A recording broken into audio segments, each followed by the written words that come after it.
Sir Robert Menzies, Prime Minister who served for the longest amount of time, explained how learning and schooling could act as a catalyst for grace and human freedom.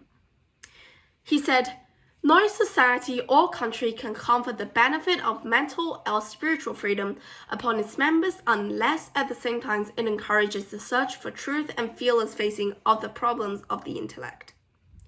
Robert Menzies' purpose of encouraging more schooling and education in Australia was not expecting Australians to be more amenable or educated. Instead, he was using the tool of education to pursue intelligence of being mentally free. Menzies saw education as one of the great driving forces of human freedom. So, what does this mean?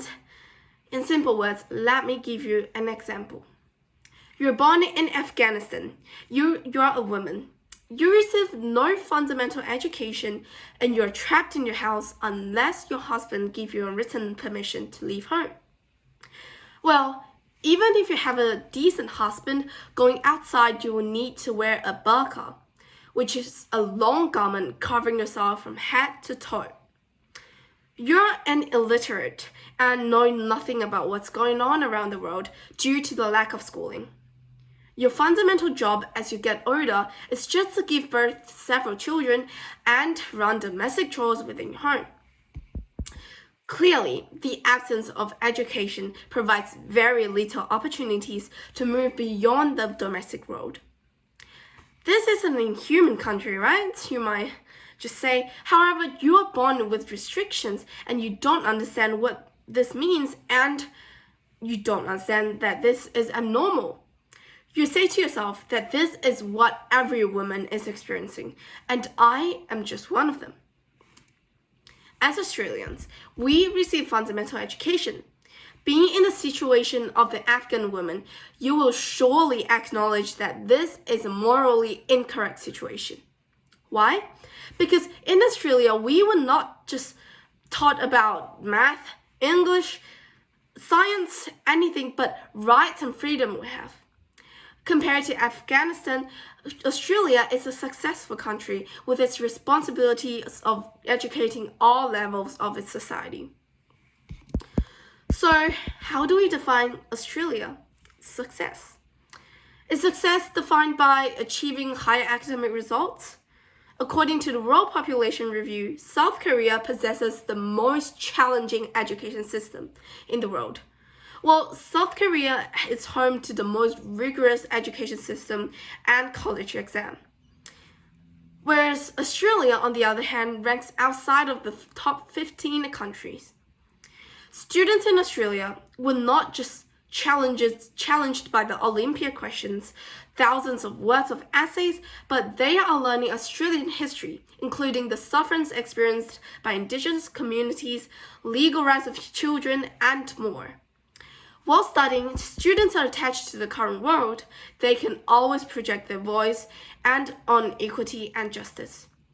If I compare this data to the World Happiness Index, I realize that Australia is ranked 16, while a country with the highest education system, Korea, is ranked far behind Australia. Clearly, Australia must be doing something right to support its young people. So I asked my Korean friend who took part in Korean schools about the education of her country. And she said, there is nothing really to talk about seriously. Because, see, before I came to Australia, I didn't really know much about what's going on around the world. And it was in Australia that I learned about such issues as climate change and the rights of young people. It was in Australia that students don't just learn about, being obedient to teachers, English, math, science, but they can always make changes. They can even have a strike on inequalities they experienced. And she said, I didn't really know that you can call yourself lesbian in the public. She said, although the advanced mathematics syllabus in Korea helped me a lot in my academic results, Australian education system is still what I prefer. In Australia, I am free to speak for myself because our teachers, our governments taught us about our rights and freedom. Systemic government schooling in Australia allows residents to make informed decisions, not becoming the nerd, which we use to describe people only mindlessly study. To achieve this, Sir Robert Menzies, as early as the late 1950s and early 1960s, revolutionized universities, tripling government funding, improving infrastructures, providing grants, and increasing academic salaries. Robert Menzies' decisions of supporting this purposeful and well-intentioned education gifted a significant opportunities to the less wealthy families so that the young generations of the family may change their whole life. These decisions pursue students to reach the best version of themselves, as there is going to be a higher chance to generate more professionals in certain areas so that the country's economy can have an outstanding boost. There can be no doubt that an educated nation is a successful one. Education paves the way for higher living standards, opens closed doors, and enables individuals and young generations to think critically as they seek to solve significant social problems. Sir Robert Menzies is credited with being the stalwart supporter of education in Australia. So it is therefore now incumbent upon us as the up-and-coming generation to continue his legacy, to pick up the mantle and continue to educate ourselves in a way that will bring great satisfaction to ourselves, our families, communities, and the whole country. In the end, it is not education that unites us.